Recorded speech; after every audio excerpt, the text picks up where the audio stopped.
Assalamualaikum warahmatullahi wabarakatuh. Alhamdulillahi rabbil alamin. Allahumma salli ala Sayyidina Muhammad. Yang Allah muliakan para jemaah musalla ziyadatul iman yang dirahmati Allah.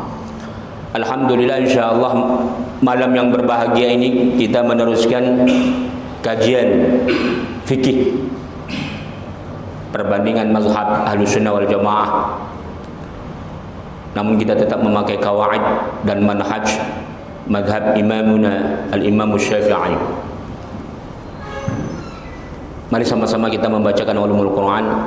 Lin Nabi Muhammadin sallallahu alaihi wasallam, ya Rasulullah wa ala azwajihi wa alihi wa ahlil bait أجمعين والأولياء والصالحين والأنبياء والمرسلين والملائكة المقربين ولآبائنا ولأمهاتنا ولجدنا ولجداتنا ولأساتذتنا ولمعلمنا ولمشايخنا ولجميع المسلمين والمسلمات والمؤمنين والمؤمنات الأحياء منهم والأموات، خصوصا لصاحب المؤلف كتاب المغني والشرح الكبير للشيخ الإمام العلامة ابن قدامة، ويليه الشرح الكبير للشيخ الإمام ابن قدامة المقدسي، ونفعنا بهما والmuslimin بعلومهما وبعلوم جميع العلماء. Amin ya Allah.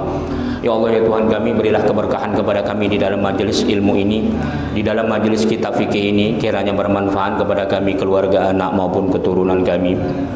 Jauhkanlah kami, anak dan keluarga kami, dari segala malapetaka, bencana, fitnah dunia maupun fitnah akhirat. Ya Allah, ya Tuhan kami, jauhkanlah kami, anak dan keluarga kami, dari segala kemurkaan-Mu karena kebodohan dan ketidaktahuan kami. Jauhkanlah kami, anak dan keluarga kami, dari segala cobaan yang tidak sanggup kami memikulnya.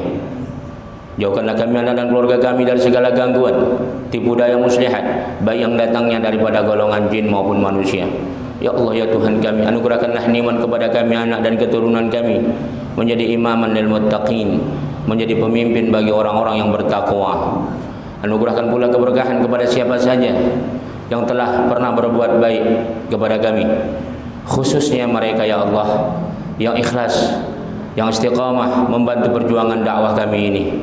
Tinggikan derajat mereka dunia maupun akhirat bi barakati al-Fatihah. A'udzu billahi minasyaitonir rajim. Bismillahirrahmanirrahim.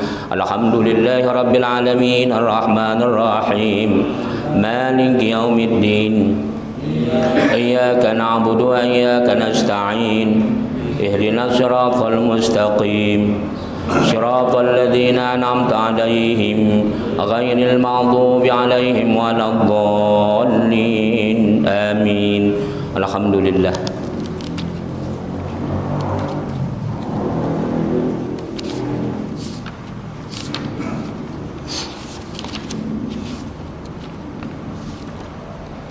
InsyaAllah kita sudah sampai halaman 174 ya.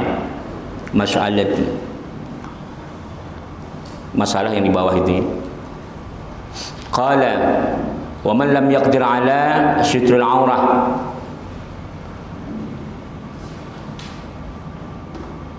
Jadi apa hukumnya orang yang enggak mampu ala sitrul aurati shalla jalisan yaumi ima'an.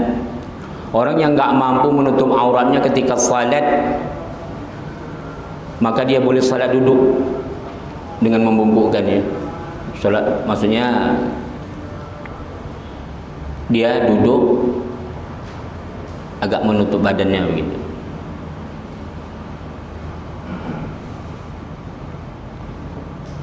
Jadi salat telanjang ini maksudnya. Bagaimana kalau kita telanjang, pakaian najis semua? Cuma janganlah pula sholat, datang ke musola kan, telanjang dia. Kenapa nggak pakai baju? Najis baju saya Ustaz. Nah itu udah lain deh masalahnya. Itu dibilang orang nanti kita gila ya kan. Maksudnya bukan gitu. Ini dalam kondisi-kondisi tertentu. Umpamanya kita di hutan, umpamanya kita di lautan, umpamanya kita di penjara, atau mungkin kita lagi traveling. di tempat tertentu yang memang kita sama sekali nggak ada pakaian yang bersih. Wa jumlatan dzalika 'anna al-'adima lis-sutrati al-aula lahu ayusalliya qa'idan.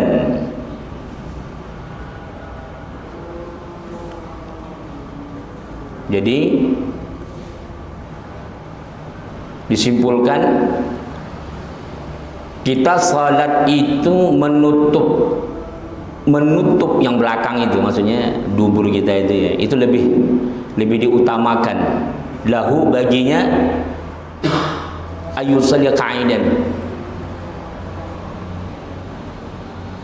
ketika dia salat duduk, tujuannya supaya tertutup kemaluannya, itu tujuannya. Karena begini, nanti di sini kita akan temukan perbedaan ulama. Tetap orang yang telanjang juga sholatnya nggak boleh duduk, karena dia masih mampu berdiri.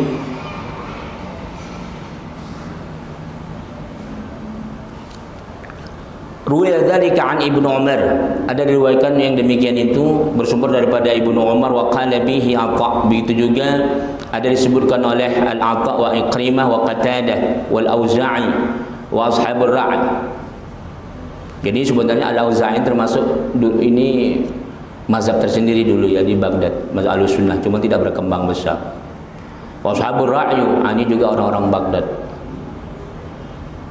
Jadi Ashabur Ra'yu ini termasuk adalah ulama-ulama yang melahirkan bagaimana sekarang ini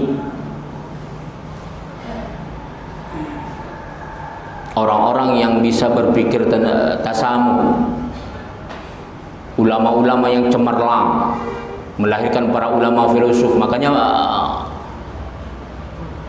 peradaban Abbasiyah itu, 4 mazhab itu lahir dari peradaban Abbasiyah.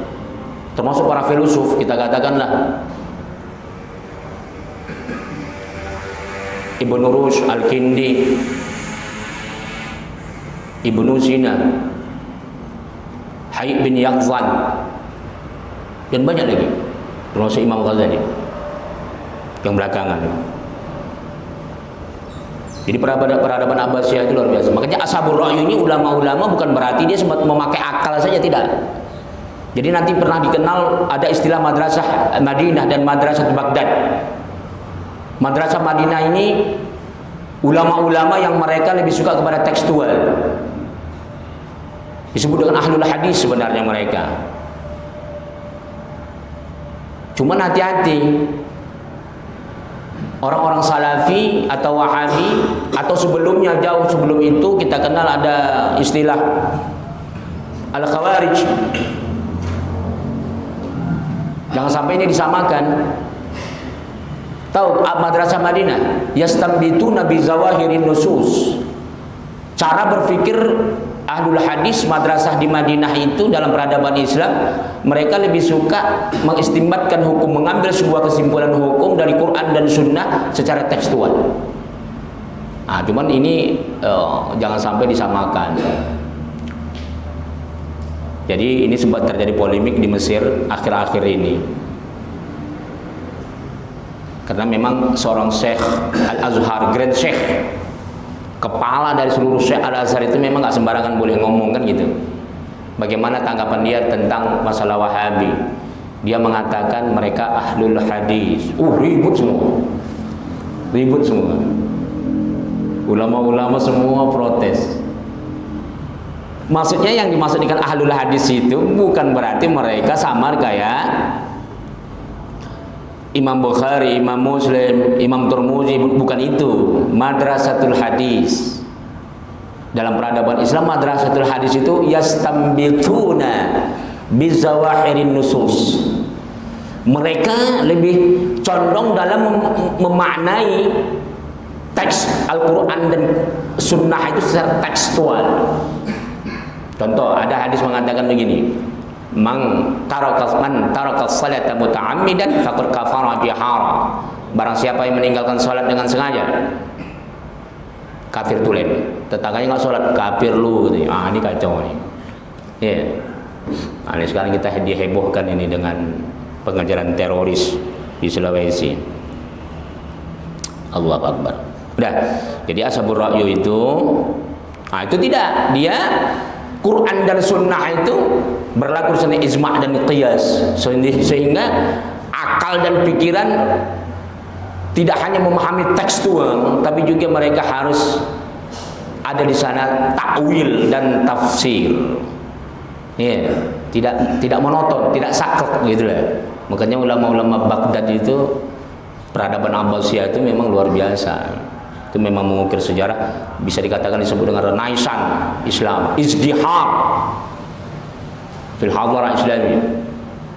Jadi peradaban Islam itu yang sangat cemerlang, yang bisa Eropa itu bisa menemukan peradaban teknologi itu ya bersumber daripada peradaban Abbasiyah. Dan mereka nggak bisa mengingkarin itu, nggak bisa mereka ingkarin. Udah, nggak usahkan perkara teknologi, perkara sosial, budaya, ekonomi, arsitektur saja itu bersumber dari peradaban Islam. Bagaimana engineering muhandis umat Islam dulu luar biasa. Udah, bahkan teori-teori filosof Yunani dulu, Pak, itu orang Eropa belum mampu mengupasnya, dan itu diakui sampai sekarang. Makanya peradaban filsafat Yunani itu tidak pernah diklaim itu peradaban Barat. Tidak, padahal Yunani sekarang termasuk daripada wilayah Eropa. Barat nggak berani mengklaim. Kenapa? Karena hanya filosof Islam yang mampu menjabarkan teori-teori filosof Yunani itu secara luas dan sangat mendetail. Satu saja contohnya, siapa? Ibnu Rushd. Kalau di Eropa dikenal dengan Averroes. Itu bukti luar biasa. Jadi kalau Aristoteles itu teorinya mungkin segini tebalnya, Pak, Ibnu Rushd bisa mensyarahkannya sampai setengah meter lebih, bahkan 1 meter tebalnya. La ilaha illallah. Itu diakui dunia. Udah. Bagaimana teori-teori kedokteran kesehatan Ibnu Sina, Avicenna itu sekarang diabadikan oleh Eropa. Nama Avicenna itu udah belum ada dari zaman peradaban Islam sampai peradaban Eropa, bahkan sampai detik ini setebal teori Ibnu Sina tentang Al-Qanun fit Tibb, teori-teori kesehatan, kitabnya setebal itu ya. Bukan hanya setebal itu, kandungannya juga itu luar biasa. Makanya peradaban Islam itu tidak mengekang kebebasan berpikir. Jadi kalau sempat kita terjebak dengan kebebasan berpikir berbahaya, kita teruskan. Kita bicara fikih tadi kan. Jadi bagaimana salat telanjang? Ini bersumber daripada Rasulullah wa ashabur ra'i wa yawmi bi ruku' wa sujud wa hadha Abu Hanifah. Jadi katanya mereka berpendapat bahwasanya sholat itu duduk kalau telanjang. Baru dari duduk itu dia mereka melakukan rukuk dan sujud. Ini menurut mazhab Imam Hanafi ya. Tapi ada perbedaan. Wa qala Mujahid wa Malik wa Syafi'i. Menurut mazhab Imam kita dan Imam Malik wa Ibnu Al-Mundhir yusalli qa'iman, tetap sholat berdiri. Cuma janganlah pula di masjidnya tempat tertutup. Ini sebentar. Jadi jangan sampai tekstual pula kita memahami ini kan. Wah, kata Ustaz itu kalau telanjang boleh sholat berdiri katanya kan. Pergi dia ke masjid nih, ke musola kan. Bukan itu maksudnya. Ini tempat-tempat khusus ya. Di rukuk wa sujud. Liqauli alaihi salam, "Shalli qa'iman, fa in lam tastati' fajalisan." Kata Rasulullah, salatlah kamu berdiri, kalau enggak mampu baru duduk. Ini dasarnya Riwayat Bukhari. Lihat footnote-nya ya. Akhrajul Bukhari wa Abu Daud wa Tirmidzi wa Ibnu Majah wa Ahmad. Ini hadis sahih. Wa li'annahu mustati' lil qiyami min ghairi dhararin falam yajiz tarkuhu kal qadir 'ala as-sitri. Jadi kalau kita mampu berdiri tanpa sebab daruri, tanpa sebab ada uzur syar'i, maka tidak boleh kan? Enggak boleh ya. Falam yajuz, enggak boleh meninggalkannya. Kal qadir ala, sebagaimana kemampuan kita menutup aurat. Ini menurut pendapat mazhab kita. Walana maru ya halal bi isnadih an Ibnu Umar fi qaumin. Tapi kalau Imam Ahmad bin Hanbal mazhab kitab ini walana, menurut pendapat kami, siapa kami ini? Ulama mazhab Ahmad bin Hanbal. Sebagaimana apa yang diriwayatkan oleh Khalal dengan sanad yang bersumber pada Ibnu Umar fi qaumin, ini pernah terjadi di suatu kaum daerah, ingkasarat muraqibuhum fakharaju uratan.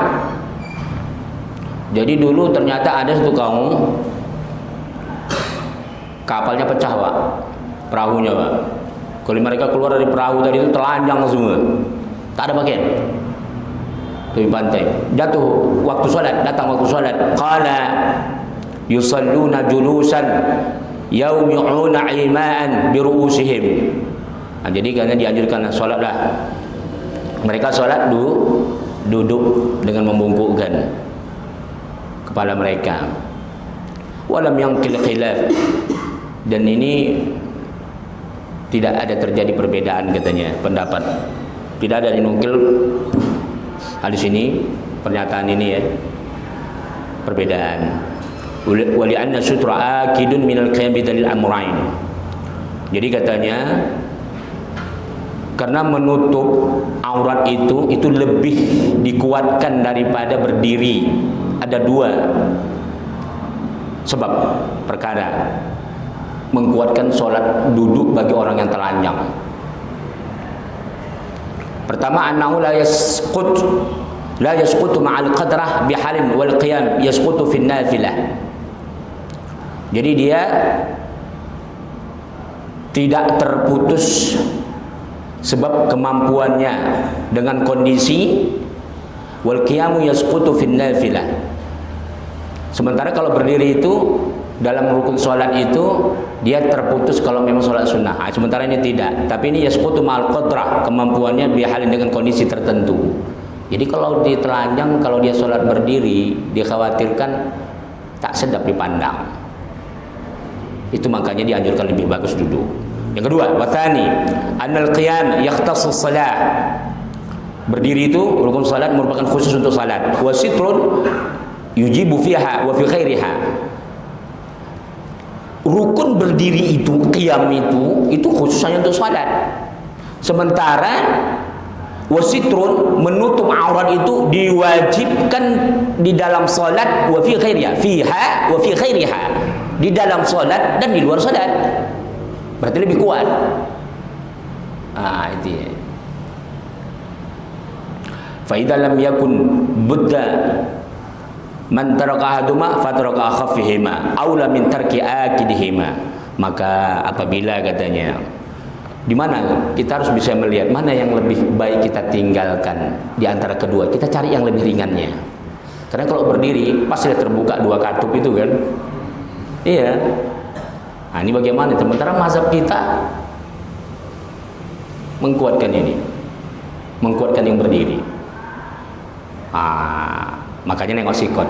Kalau menurut Imam Syafi'i itu kalau dia berdiri, ya janganlah sholat di tempat terbuka, tempat yang tertutup. Jadi sebenarnya panjang penjabarannya, sama kayak begini. Boleh nggak mandi telanjang dalam toilet? Itu ada syarat. Boleh, tapi dia jangan sampai terbuka atas, apalagi terbuka depan. Walaupun terjadi perbedaan ulama di situ. Tapi untuk khusus terbuka atas sepakat ulama. Ya, tidak boleh telanjang. Jadi harus tertutup semuanya. Atau di tengah-tengah padang pasir memang sama sekali nggak ada orang. Buang air dari situ kan.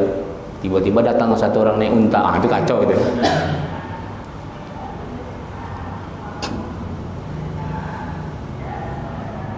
Jadi itulah pentingnya kita mengkaji tentang masalah rukun Islam kita kalau kita mengalami hal-hal seperti ini. Jadi Islam ini tidak kaku, hanya kita digiring untuk berbicara tentang ibadah. Tapi kita juga harus tahu hikmah daripada kenapa mesti dibahas tentang salat telanjang dan kita tetap wajib melaksanakannya. Betapa pentingnya rukun Islam itu. Interpretasi dari ini, kita harus bisa berpikir cerdas secara luas. Bukan hanya untuk menjaga diri kita, tapi juga menjaga masyarakat kita, bangsa dan negara kita. Jangan sampai kita hakikat telanjang ini mempermalukan diri kita dan menghancurkan diri kita. Contoh di akhir-akhir bulan ini, tanggal 23 yang lalu itu, Indonesia membuka kaleng visa dengan Israel. Ini sangat menyedihkan ini. Negara Indonesia ini kan mayoritas umat Islam. Tidak boleh gegabah membuka kaleng visa dengan Israel. Ini sangat sensitif. Ini bukan hanya masalah agama atau isu sara, tidak. Kita tidak masalah sara atau agama. Bukan berarti sementara Yahudi kita benci, bukan. Ini berkaitan dengan tentang kedaulatan Palestina yang belum dicapai. Dan Indonesia ini terlalu besar.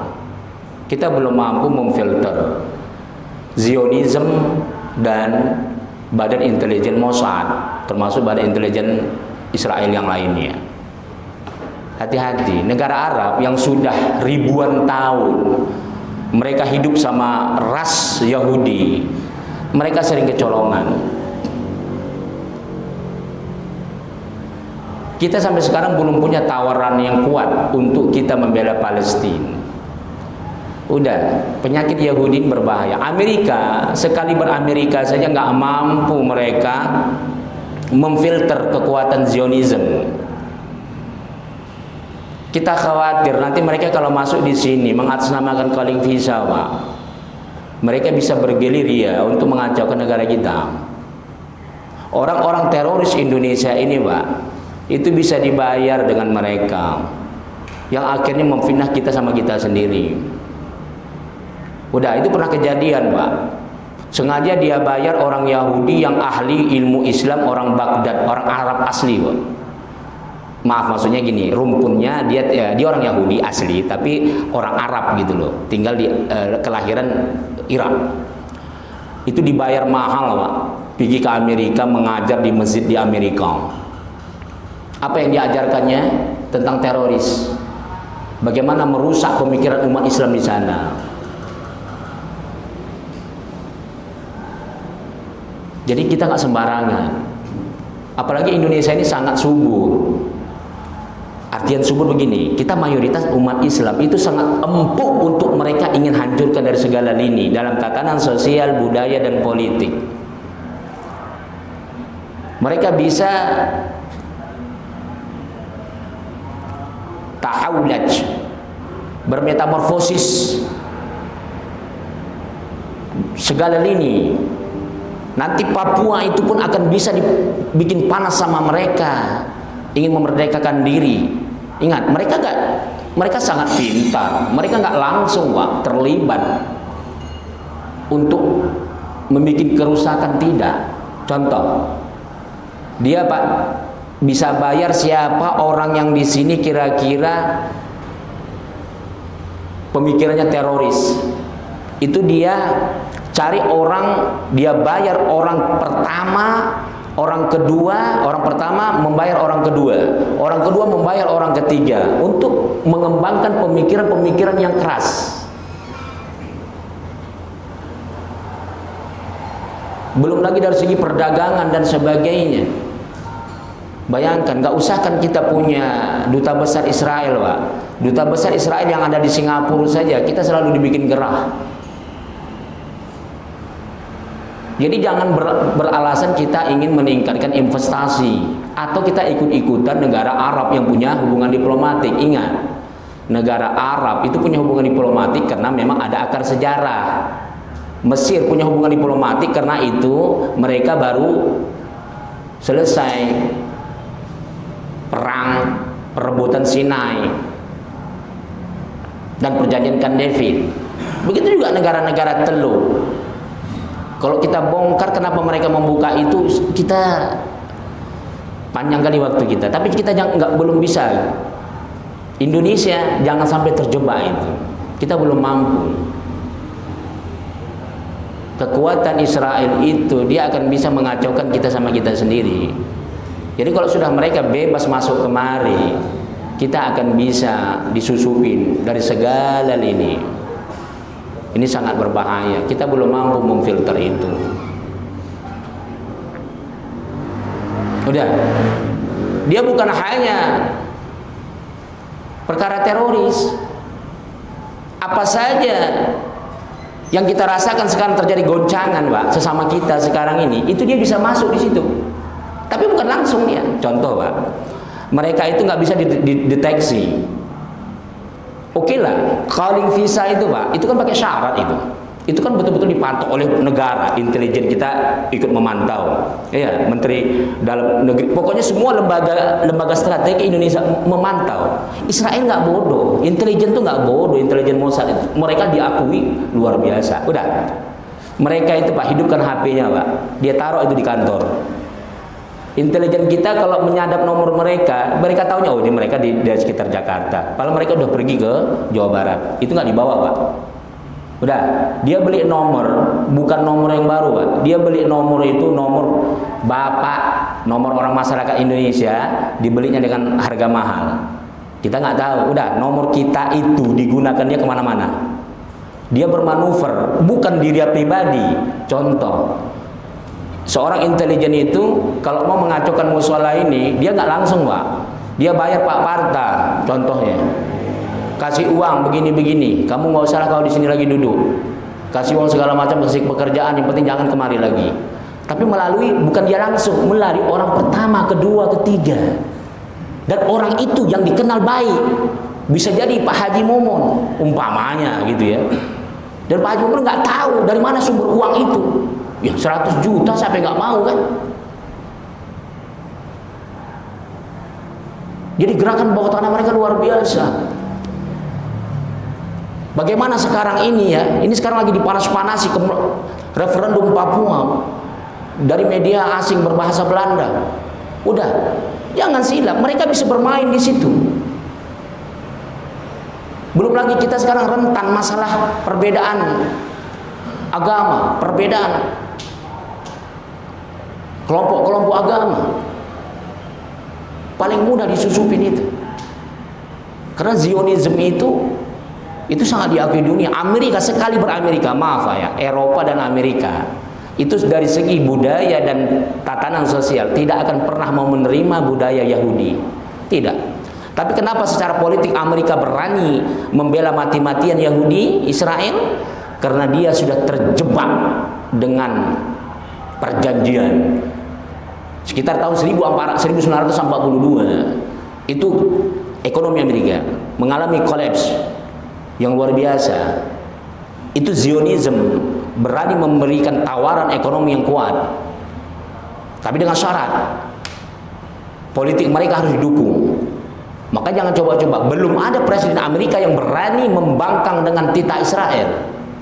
Bisa mati. Udah, gak sembarangan. Makanya semua calon-calon presiden Amerika itu semuanya mereka harus sepakat dengan Zionisme. Mereka harus sepakat dengan Yahudi. Jadi hati-hati kita. Makanya saya meminta kepada tokoh-tokoh MUI se-Indonesia, bukan hanya MUI pusat. Jadi ini bukan masalah sara. Jangan bukan masalah agama. Nanti dibilang kita kadrun. Bukan. Saya minta kepada tokoh-tokoh ormas Islam se-Indonesia. Terus saya share semua pernyataan saya. Harus tegas. Indonesia jangan. Itu tahap awal kita calling visa. Nanti kita akan membuka hubungan diplomatik. Ini berbahaya. Jadi Indonesia sebagai negara Islam terbesar punya tanggung jawab besar terhadap kebebasan Palestina, kedaulatan negara Palestina. Nah, dan kita akan menyinggung perasaan mereka, dan kita jangan menganggap Palestina itu negara yang tak perlu kita campurin. Hati-hati. Saya kira sudah di majelis ilmu ini sudah saya bentangkan, kata Rasulullah, belum disempurna iman kita kalau kita belum punya rasa cinta terhadap perjuangan Palestina. Itu Palestina itu dari dulu memang bergejolak. Kalau kita belum ada rasa cinta, jangan, hati-hati. Allah sudah abadikan, Allah ceritakan 1400 tahun lebih di dalam Al-Quran. Orang-orang Bani Israel ketika diajak oleh Nabi Musa tidak mau, mereka mengatakan Palestina bukan negara kami, bukan tempat kami lahir. Untuk apa kau ajak kami jihad untuk memerangi orang-orang zalim yang ada di Palestina? Silakan engkau sama Tuhanmu yang membebaskan Palestina, kami ingin duduk-duduk saja. Hati-hati itu. Yang akhirnya Allah timpakan azab. Hanya 2 orang yang mau mengikut Nabi Musa di akhir hayatnya. Ini selalu kita ulang-ulang. Jangan sampai kita menganggap Palestina itu urusan negara asing. Hati-hati ya, ini akidah, menyangkut akidah. Jadi intelijen kita masih lemah dibandingkan mereka. Amerika, sekali beramerika saja belum mampu. Ya. Karena Allah sudah berikan dalam Al-Quran, ya Bani Israel, inni ja'alun fil ardi Allahumma sholli ala sayyidina Muhammad. Allah berikan dalam Al-Quran bahasanya, walaupun itu tekstualnya mengatakan Allah jadikan Bani Israel itu lebih baik, punya kelebihan daripada umat manusia yang lainnya.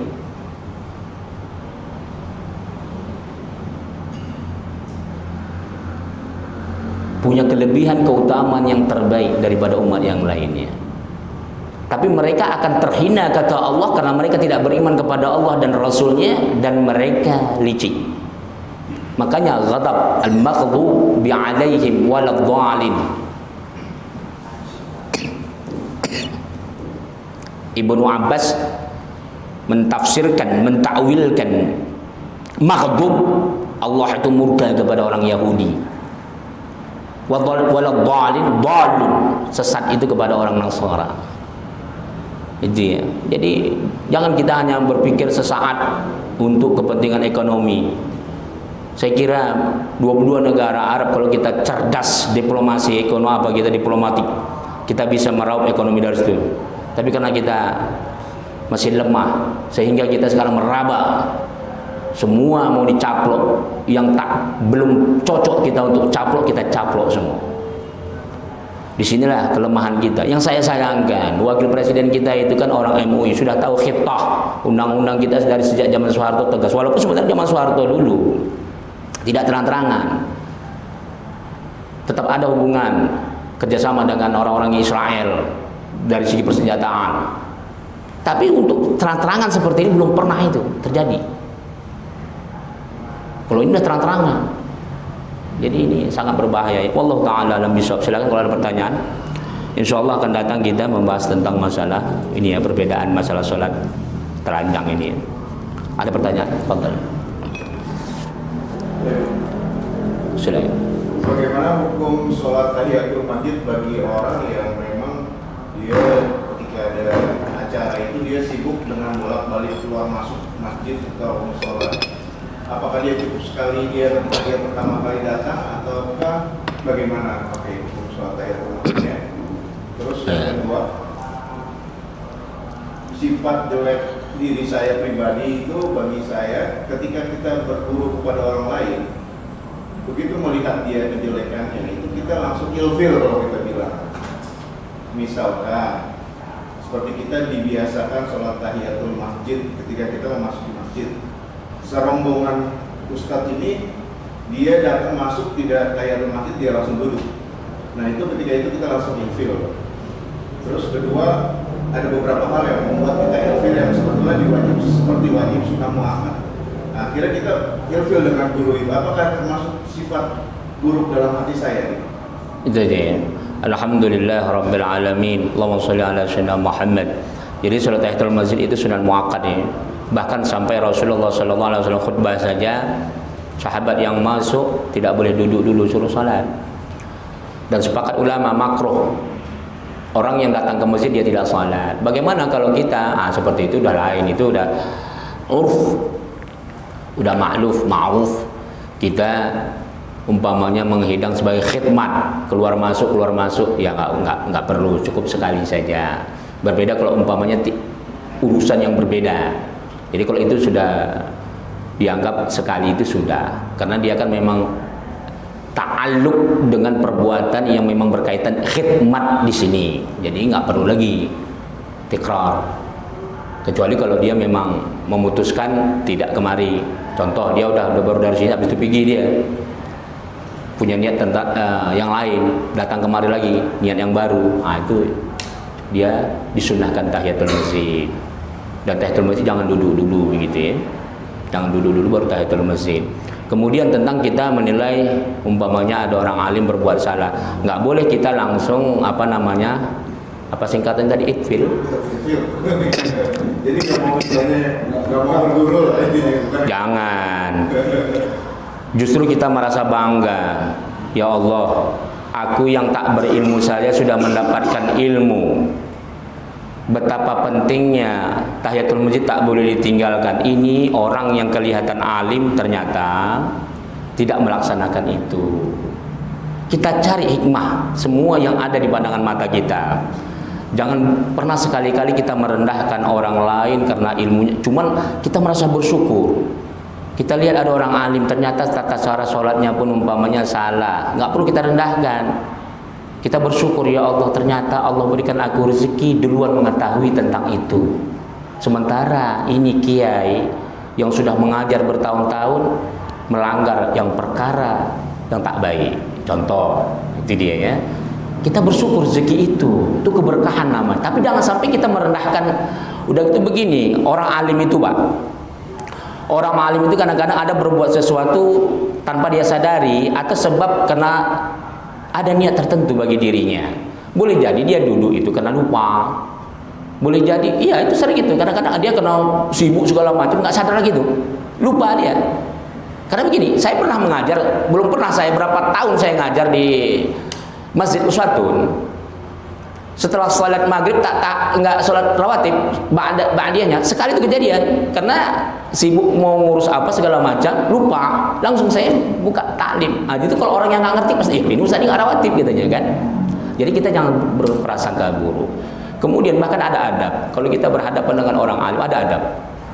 Bahkan kita ketika kita bersama orang alim, kita katakanlah guru kita, jangan kita tunjukkan kita lebih banyak ibadah dari dia. Meskipun kita biasanya sholat tahajud itu 10 rakaat, 12 rakaat.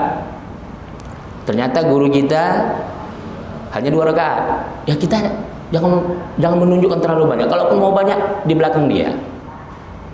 Jadi ada sesuatu yang kita harus bisa menahan diri dengan orang alim. Pertama, prasangka buruk jangan. Karena pertimbangannya banyak. Apalagi kalau orang alim itu sudah berpikir tentang politik, oh itu lebih parah lagi itu hati-hati itu. Belum lagi berpikir tentang budaya. Kenapa dia berpikir seperti itu? Kita harus hati-hati. Jadi kita cukup memilihnya siapa yang harus kita jadikan kedua. Kita harus bisa lihat biografinya. Kita harus bisa lihat latar belakangnya. Jadi kalau latar belakangnya sudah kuat, maka kita jangan meragukan lagi. Iya. Tapi kalau kita belum mampu menerimanya, kita tinggalkan. Tapi jangan kita celah. Kalau kita belum mampu mengikutinya, jangan kita ikuti. Cukup kita diam saja. Terserah, saya berbeda. Contoh, tuan syekh saya mengharamkan rokok umpamanya. Bukan umpama, memang benar. Guru dia, saya katakanlah ya, tuan syekh saya Syekh Nurul Al-Banjari Al-Makki. Beliau itu khusus mengarang kitab berbahasa Arab mengharamkan rokok. Padahal guru dia Syekh Yasin Al-Fadani mengajarnya merokok. Saya dipercaya untuk memecahkan tentang rokok tahun 2010 di Banda Aceh, di Aceh Besar. Itu kesimpulan saya berbeda. Nah, itu contoh ya, contoh. Jadi kita harus jangan sampai terdetak di hati kita kepada orang alim, terutama guru itu prasangka buruk. Jangan sampai. Jangan sampai. Maaf, saya Pak, tuan saya disamakan saja wajahnya dengan orang yang baik, nggak terima saya. Ini kayak agim wajahnya Ustaz. Marah, hati saya terus terang marah saya. Karena saya tahu ilmu guru saya seujung kukunya belum ada dibandingkan agim. Allahu Akbar. Syekh Nuruddin Al-Banjari Al-Makki karyanya luar biasa. Kitab Arab semua. Untuk zaman sekarang mungkin dia paling banyak. Tahu-tahu kayak agim Ustaz ya. Terus terang, saya marah besar. Kalau tidak karena menghormati orang, saya akan marah. Kalau anak istri saya bentak langsung. Bayangkan itu. Padahal belum dijelek-jelekin, masih menyamakan saja. Nah, itu ya. Jadi kita harus tahu adab. Kemudian kita mencari ilmu itu, jangan tebang pilih siapa saja. Siapa saja. Bahkan pendeta sekalipun. Meskipun orang Majusi sekalipun. Itulah kata Imam Ali di dalam di dalam kitab Nahjul Balaghah. Al-hikmatu adhallatul mu'min. Hikmah itu akan bisa membuat seorang mukmin itu bijaksana. Fakhudul hikmata walau min ahli nifaq. Maka kau ambillah hikmah itu meskipun bersumber daripada orang-orang munafik. Jadi kalau kita mau luas ilmu kita, cuman kita harus ada komitmen di hati kita, kuat untuk mencintai qudwah. Siapa marja' kita, itu harus ada. Jangan pula balelo, jangan kayak gaduh-gaduh, semua dirangkul, dia nggak tahu bisa memilah mana pondasi dasar yang harus dia cintai, yang harus dia ikut. Ini salah. Contoh, saya Pak, dari kecil itu ulama al-wasliyah itu rata-rata kan tamatan Timur Tengah. Tapi saya setiap ba'da maghrib saya itu begitu Pak, talaki dengan ulama-ulama Muhammadiyah. Udah, saya cukup mencari wawasan. Tapi belum pernah terdetak saya, guru saya itu lebih rendah dari mereka. Karena saya tahu kualitasnya. Siapapun saya dengarin. Anak SD ceramah pun suka saya. Ceramah agama, segala macam. Kita dengarin. Tapi jangan sampai guru kita bandingkan lebih lemah dari ini. Jangan sampai itu. Jadi keberkahan kita itu ketika kita menghormati orang-orang alim. Akan Allah tunjukkan kita akan lebih tinggi dari orang yang seharusnya mereka martabat yang tinggi tapi bisa lebih tinggi kita. Itu Allah tunjukkan langsung di dunia. Ketika kita sudah punya adab yang tinggi. Makanya, udah maaf ya. Mana lebih tinggi? Ini kita hitung-hitungan secara ilmiah. Mana lebih tinggi ilmu Umar bin Khattab daripada Abu Bakar Siddiq? Mana lebih tinggi ilmu Umar bin Khattab daripada Utsman bin Affan? Dalam sejarah Umar bin Khattab itu ahli fatwa nomor 1. Tapi kenapa Abu Bakar Siddiq dipercaya menjadi khalifah? Kenapa isyarat-isyarat Rasulullah selalu mendahulukan dari hidupnya sampai meninggalnya, memberikan isyarat harus didahulukan Abu Bakar Siddiq? Udah, ahlul bait yang jelas-jelas ahlul bait yang tidak ada pertentangan di kalangan ahlus sunnah dan syiah. Imam Ali itu ahlul bait. Kenapa enggak dia dulu menjadi khalifah yang pertama? Itu harus diingat itu. Kenapa enggak Imam Ali? Udah, ini kita, tapi jangan sampai kita merendahkan. Jangan sampai merendahkan. Ini kita hanya mengukur level orang mulia sama mulia, level wali dengan wali. Abu Bakar Siddiq mendapat gelar As-Siddiq. Subhanallah. Dia itu bukan berpura-pura, memang dari hatinya apa yang dituturkan oleh Rasulullah. Sadaqta ya Rasulullah, sami'na wa ata'na. Udah, Imam Ali Pak terkenal paling cerdas. Seandainya ilmu itu adalah sebuah rumah, babuha itu Ali. Tapi tahu Pak, Imam Ali itu masih ngeyel lagi. Pernah dibangunkan oleh Rasulullah, ya Ali, bangunlah tahajud. Untuk apa ya Rasulullah? Fadilahnya besar. Kayak mana fadilahnya ya Rasulullah? Udah. Banyak kan pertanyaan. Apa kata Rasulullah? Jangan seperti Bani Israel. Kasratus su'al. Banyak bertanya. Qala wa qil. Terlalu banyak bantah. Tahu Abu Bakar Siddiq tak pernah seperti itu. Makanya dia mendapat gelar Siddiq. Seandainya, tapi ini ada hikmah. Ada hikmah. Kenapa Imam Ali bisa menjadi khalifah yang keempat? Seandainya Imam Ali bergelar Siddiq, hancur kita sekarang Pak. Bisa hancur kita. Kita akan mengkultuskan keturunan Rasulullah itu lebih aula daripada manusia yang bukan keturunan daripada Nabi. Kenapa khalifah Abu Bakar Siddiq, kemudian Utsman bin Affan, baru Umar bin Khattab, Utsman bin Affan, baru Ali bin Abi Thalib? Kenapa dia yang terakhir? Bahkan Muawiyah itu sama-sama Quraisy. Rasulullah sudah mengisyarat kalau orang sama-sama Quraisy. Artinya Rasulullah tidak bukan nasab yang harus diutamakan untuk menilai, mencapai sebuah kebenaran, untuk menjadi anutan. tapi kesolehan seseorang. Kesolehan seseorang itu yang menentukan. Maaf, yang ngaku-ngaku durian, emangnya nggak ada yang murtad? Ya, banyak yang murtad, ada yang murtad. Ada videonya mau saya tunjukkan. Bahkan yang fasik pun banyak. Karena kan mungkin saya sebut nama kan, nggak mungkin saya sebut nama. Apakah gara-gara itu kita harus berkuduah sama mereka? Allah dan Rasulnya benci itu. Fanatisme itu tidak boleh. Nah, jadi itu dia ya. Kita kembali kepada pertanyaan tadi. Maka jangan sampai kita memilah-milah siapapun. Yang penting kita harus tahu siapa yang menjadi kita akan jadikan marja. Jangan sampai kita memilah-milah siapapun sumber kebaikan itu. Sebaliknya, keburukan itu kita jadikan sebuah hikmah untuk diri kita dan untuk meninggalkannya. Wallahu taala alam bisawab. Silakan Pak. Yang Ustaz sampaikan tadi masalah kerjasama nih Ustaz dengan IAMI, apakah tidak bisa dibatalkan melalui Komisi Fatwa atau DPR melihat dampak realisasi ke depan? Itu yang pertama. Yang kedua, apa hukumnya satu keluarga mazhabnya berbeda-beda? Mazhab ya. Itu aja Ustaz. Terima kasih. Alhamdulillah Rabbil Alamin. Jadi apakah bisa Komisi Fatwa itu tergantung keberanian MUI. Tergantung keberanian MUI. Kalau mereka nggak berani, kemarin memang sudah dikeluarkan, tapi kan itu periode yang lama orangnya. Udah tuh dianggap orang itu kadrun. Periode baru belum ada pernyataan. Jadi harus tahu, makanya penting ulama itu nggak. Jadi ulama itu harus tahu strategi politik. Jadi kalau macam Kiai Haji Maruf Amin ini memang dia pernah terjun di politik, tapi politik dalam negeri, politik praktis, maaf ya. Jadi kita harus bisa bedakan orang ahli politik secara universal dengan politik praktis, harus bisa dibedakan tuh. Kalau orang yang berpolitik praktis belum tentu dia mengerti tentang politik siasa secara umum, secara universal. Jadi memang saya pun heran, kayaknya nggak dilibatkan beliau. Kebijakan pemerintah memberikan kaleng visa kepada Israel, mungkin beliau nggak dilibatkan. Ini udah tua nggak ngertinya itu kata orang tuh kan.